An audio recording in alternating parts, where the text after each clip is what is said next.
नमस्कार, good morning. मैं सिर्फ डॉक्टर विनय पाल।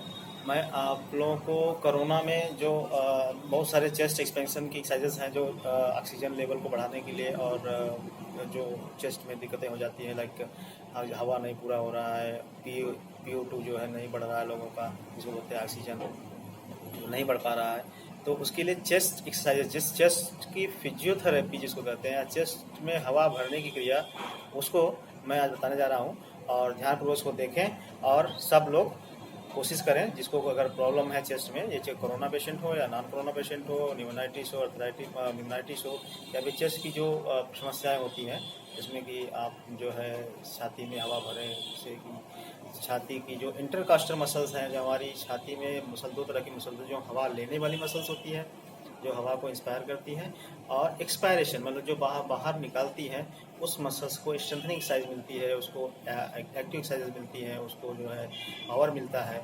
और इससे जो है हमारे जो एल्बुलाई है, जहाँ हवा भरती है, जहाँ पे हवा जाती है, वहाँ पे जो है एल्बुलाई को फुल एक्सपेंशन मिलता है, जिससे कि उसमें फाइब्रोसिस या फिर उसमें जो है एम्पाइजमा, या फिर जिसमें कहते हैं कि न्यूमोनाइटिस, उसमें जाके सेक्रेशन बैठता नहीं है और सेक्रेशन रिलीज होता है, जिसकी वजह से ये एक्सरसाइज करने से आपको काफ़ी रिलीफ होगा। इसके लिए बेस्ट वे है कि सिंपल हम सीधा बैठ जाएं, एकदम straight, you should be in the relax mode, और एकदम सीधा बैठे और लंबी सांस नाक से खींचने की कोशिश करें। नाक से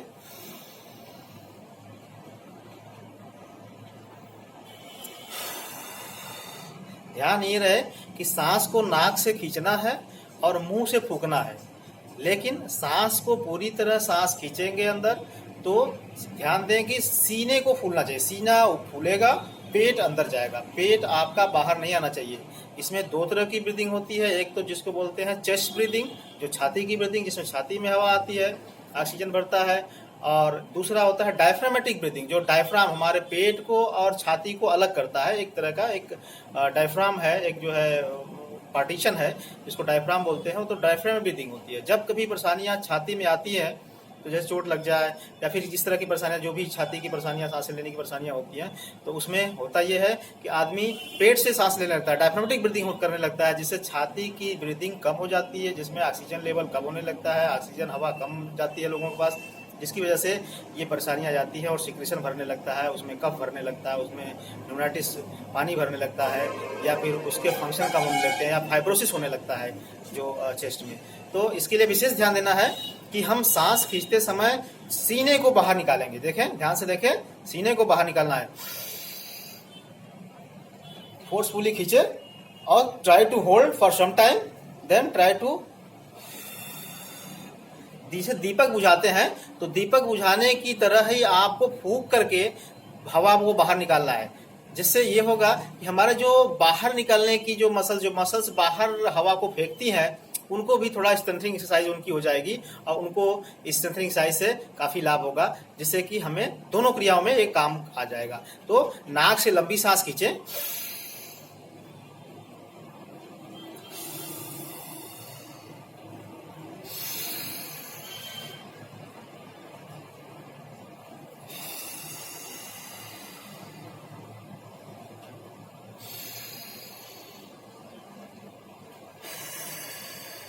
हवा आप किसी साइड फेंक सकते हैं, राइट एंड लेफ्ट, किसी साइड, ऐसी जरूरी नहीं है कि आप एक ही तरफ फेंकें, हवा जिस साइड आपको कंफर्टेबल हो उस तरह से फेंकें। दूसरी क्रिया इसमें होती है कि जो हम छाती की सांस के लिए करते हैं, कि भाई जो इफेक्टेड होता है वो उस तरह से पूरी तरह से सांस की हवा नहीं ले पाता छाती से, तो उसके लिए क्या कहते हैं, इसको सेगमेंटल ब्रीदिंग कहते हैं, जो सेगमेंट वाइज, मतलब हमारे छाती में कई पार्ट है और उस पार्ट के हिसाब से मुझे हवा को खींचना है।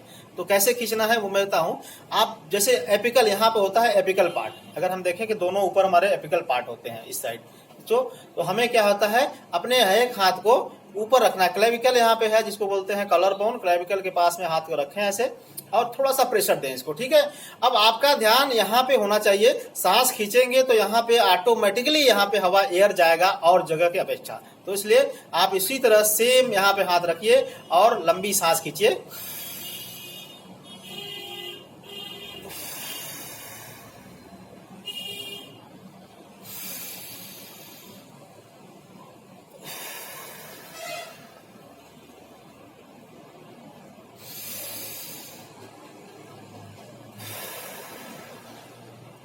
कम से कम 5-7-10 बार कोशिश करें।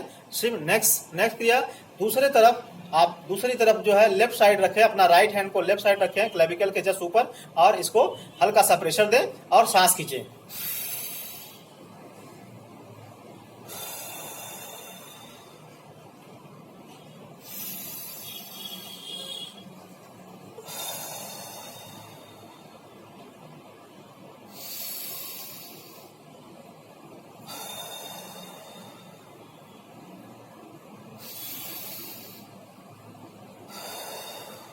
ठीक है, ये दोनों साइड का हो गया।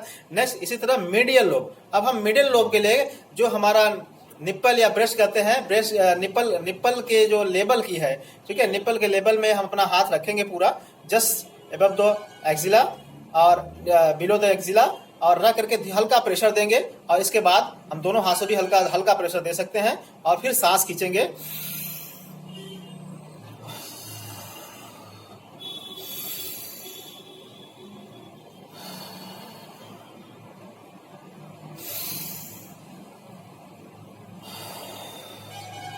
इस तरह से हम देखेंगे कि जहां हाथ रख रहे हैं वहां पे हवा का दबाव ज्यादा हो रहा है, ये मुझे खुद फील हो रहा है, और ये एक्चुअल में होता भी है। ऐसा नहीं है कि आप केवल हाथ रख रहे हैं कुछ हो नहीं रहा है।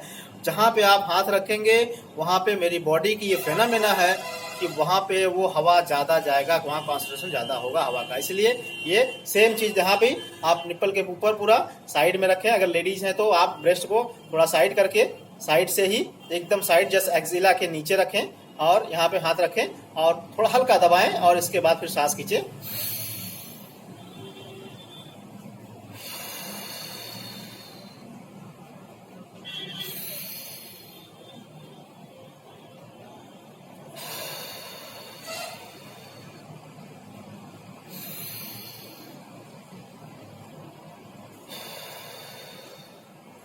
नेक्स्ट क्रिया, अभी अब अगर हम देखें कि लास्ट में आता है बेसल लोब, जिसको बोलते हैं नीचे का एकदम। आप जहां पे देखेंगे रिब्स की लास्ट होती है, रिब्स लास्ट के आप टच करेंगे तो आपका जो ये पॉइंट है यहाँ पे, जो मेनोब्रियम का लास्ट पॉइंट है, यहाँ से आप देखेंगे तो इस एरिया को पूरा पकड़ेंगे। सीने के जो लास्ट यहाँ पे जो सामने से आती है हड्डी, उसके नीचे जाइए और नीचे के लेवल से पूरा यहाँ पकड़िए, और यहाँ पकड़ के इस तरह से देखें, इस तरह से पकड़ना है और हल्का दबाना है। अब आपको सांस को खींचना है।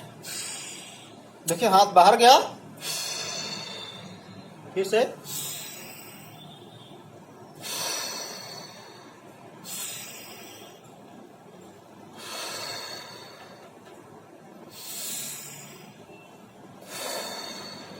इस तरह से करना है। इसमें भी और सारी क्रियाएं हैं जो आप कर सकते हैं।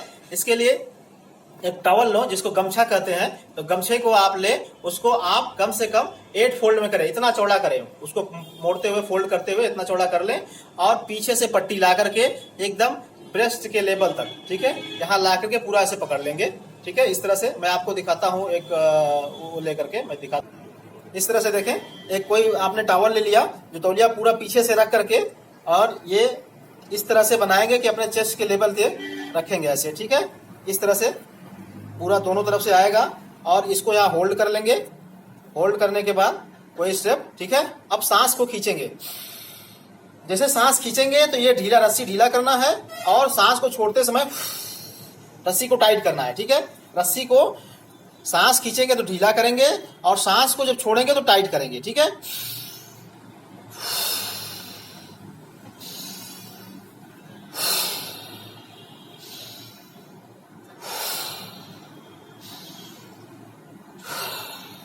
अगर पतली रस्सी है तो आप इसको एक निप्पल लेवल पे लेंगे, और दूसरा जो है बेसल उसके निप्पल से नीचे लेवल पे लेंगे। अगर मोटी रस्सी है या टॉवल है तो आप पूरा बेसल लोब से लेकर के पूरा एपिकम मिडिल लोब तक कर सकते हैं। तो इसलिए, और इसके अलावा और भी एक्सरसाइजेस हैं जो आप सिंपली कर सकते हैं। जैसे आप हाई सिटिंग में बैठे हुए हैं, मतलब एक चेयर कुर्सी टेबल टरपाई या अपने कॉट पे बैठे हुए हैं, तो आप बैठ करके सांस दोनों हाथों को अपने नी पे, उस पे रखना है, थाई पे रखना है, और सांस को सीधा खींचते हुए, सांस को खींचते हुए हाथ को ऊपर जाना, फिर नीचे आना, फूंकते हुए आपको आगे की तरफ झुकना है, फिर सीधे उठाना है।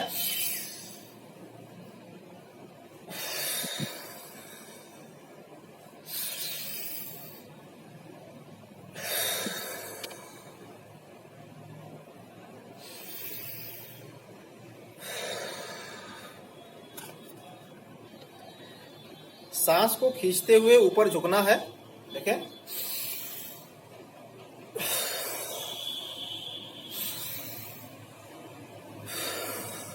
जब आप सांस खींचेंगे तो ऊपर जाएंगे, हाथ को ऊपर लेंगे और सांस को छोड़ते हुए हाथ को नीचे लाना है, जिससे कि इसमें हमारे छाती में ज्यादा से ज्यादा हवा भरती है, ज्यादा से ज्यादा उसमें ऑक्सीजन आता है और हमारे चेस्ट की मसल्स, छाती की मसल, बैक मसल्स, जितने सपोर्ट, बैक सपोर्ट मसल्स है आपके जो चेस्ट की, रिस्पिरेटरी की, वो बहुत ज्यादा काम करती है। इसलिए इसको करें। ये बहुत सारी एक्सरसाइजेज हैं, पर इतने सिंपल एक्सरसाइजेज हैं जो मैं चाहा कि भाई आप लोगों को बताऊं, जिससे हमारे टाइडल वॉल्यूम, रिजर्व वॉल्यूम, क्यों टाइडल वॉल्यूम 500 लीटर होता है, जो हम नॉर्मल ब्रीदिंग करते हैं 500 मिलीलीटर का ये जो है हवा आती आती है।